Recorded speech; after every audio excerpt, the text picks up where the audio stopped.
Hello. Yes, more than one person asked me to make a video about Star Wars, and so here we are ready to talk about Star Wars in specifics. Some of you asked me, and a dear colleague, hello Raphael, recently saw Star Wars for the first time. So, in 1975-76, when the great George Lucas, who was surely a great storyteller before being a director, had the idea, he didn't think of making a trilogy, okay? He thought, I'm going to make a movie and I'm going to do Star Wars. At that time, in his mind, the story was very long. He took the central part, the most important part of the story of this character called Darth Vader, when Darth Vader is already the one we know well, right? There is a past.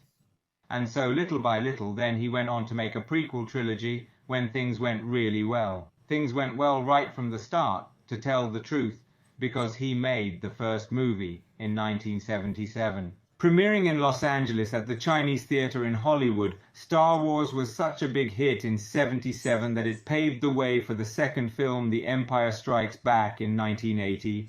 But let's not forget, in '77 when Star Wars was released, it was simply called Star Wars, nothing more. There was no mention of Episode 4 that was added in a later re-release. They added the title Episode 4, A New Hope, because that's what the first Star Wars is known as.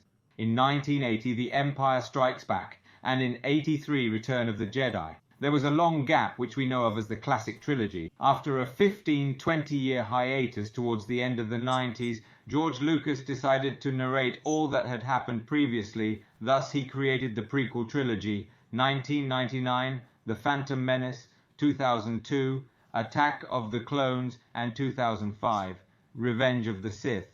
All of this makes up the Hexalogy, which is George Lucas's, created by him, written by him, and not all of the films, but more or less always directed by him, except for episodes 5 and 6. It's worth mentioning that in 2012, Disney acquired Lucasfilm, and thus birthed a new trilogy, which I'm not even going to talk about at the moment, not for reasons of whether I liked it or not. That's not what concerns us, but to explain the Hexalogy. The trilogy is the sequel, consequently, whereas the prequel goes on to narrate how Anakin Skywalker became Darth Vader, okay? And that's the Star Wars Hexalogy. The Hexalogy is a unique film in the world because it's the only film in the world that has such an extensive soundtrack created by the great John Williams, who therefore, as I mentioned in a previous video, had the opportunity to create music that spans for 13-14 hours of film, something truly massive.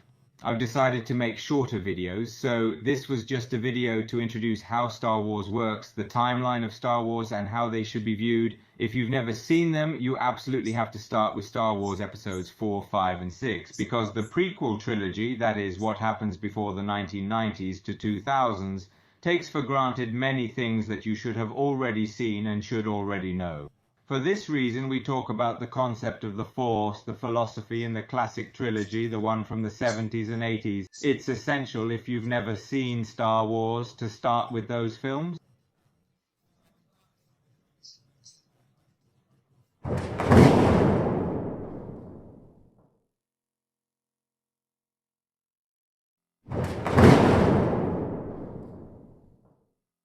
Let's continue discussing Star Wars for a moment, specifically one aspect of it. But is it a science fiction film?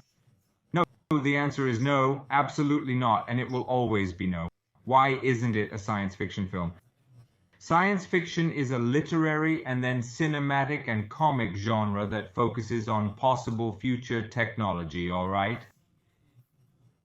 Meaning something that does not exist today but plausibly could become a technology that exists in a few years undisturbed. There are countless films from the past that have demonstrated this idea, alright, with spaceships, flying things, and all else. That isn't the intent of Star Wars. Star Wars is an operatic film. Star Wars is an opera, alright? So it's absolutely not a science fiction film. It's a film that narrates the adventures of a series of characters set on various planets and in space, but without the themes of science fiction. There are technologies, they show us different kinds of planets, but it's definitely not a science fiction movie. Other movies are science fiction, right? After establishing this fundamental point, I would even dare to say that even Star Wars is a movie that, in some sense even discusses politics, because it explores one of the most interesting things, in my opinion, in human history. That is, why at a certain point, when there is a republic that works perfectly, a despot arrives and everything changes and everything becomes a regime. This fundamentally happened 3 times in history. In the time of the Roman Republic, when suddenly a perfectly functioning republic then. The emperors arrive, and it happens again in the Napoleonic era. Napoleon himself was a revolutionary of the French Revolution, a republican, until at one point he crowns himself emperor. The Weimar Republic recurs in Germany. At some point, Hitler comes into the picture. And we're all too aware of what happened with the Nazi regime, right? So Star Wars goes on to examine these historical moments through the prequel trilogy. It's no coincidence that the Emperor's troops are directly inspired by those of the Nazis and fascists during World War II. It delves into this extremely significant historical topic, because in the Star Wars galaxy, as we see in the prequel trilogy, there's a republic that functions perfectly. And then a senator declares himself emperor of the Galactic Empire and establishes a galactic empire. Well, in my view, this is a particularly intriguing aspect of the Hexalogy.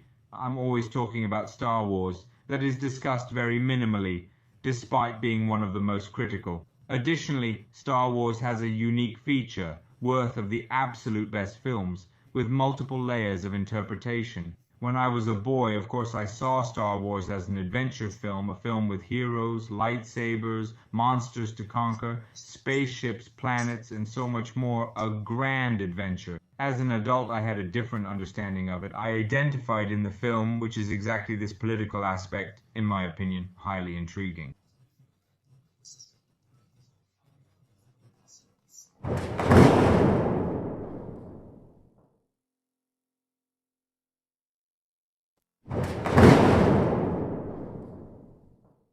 And let's go back to Star Wars again briefly, because I want to talk specifically about one aspect of the first scene, which is the search for the Death Star plans, all right?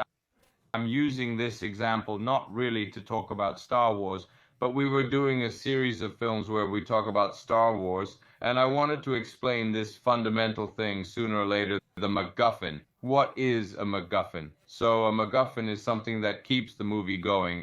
It's the excuse, okay? The greatest director of all time, the great Alfred Hitchcock, will perfectly explain it in a video that I'll edit here next, but the McGuffin is the excuse that allows a screenplay to unfold.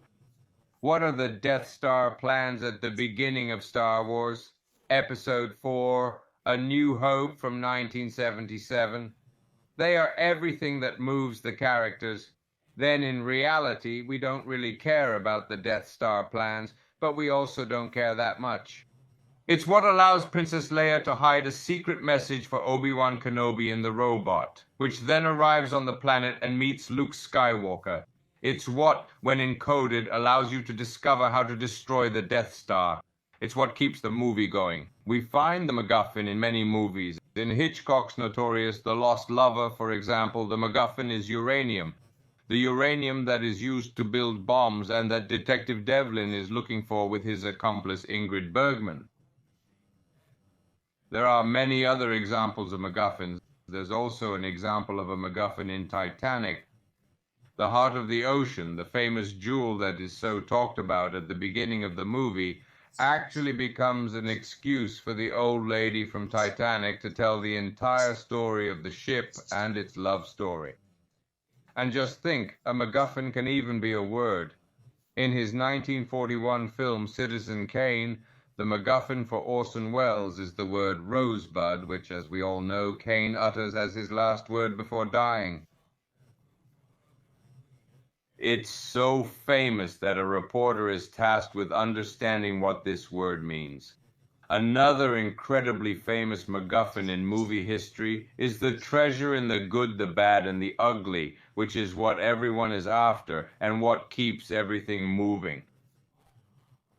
But it's also the treasure in the Goonies, through which the map that the kids discover. Then we see an entire script that talks about something else entirely. about problems of a completely different kind, about youth, about the house being foreclosed, etc. So the MacGuffin is the excuse that keeps a movie moving. Take note, often we actually stop paying attention to the MacGuffin at some point because we're interested in the love story. We're interested in the moment of adventure, the action scene, and the reason why all of this is happening remains in the background. The MacGuffin, then, is the excuse to keep a movie going.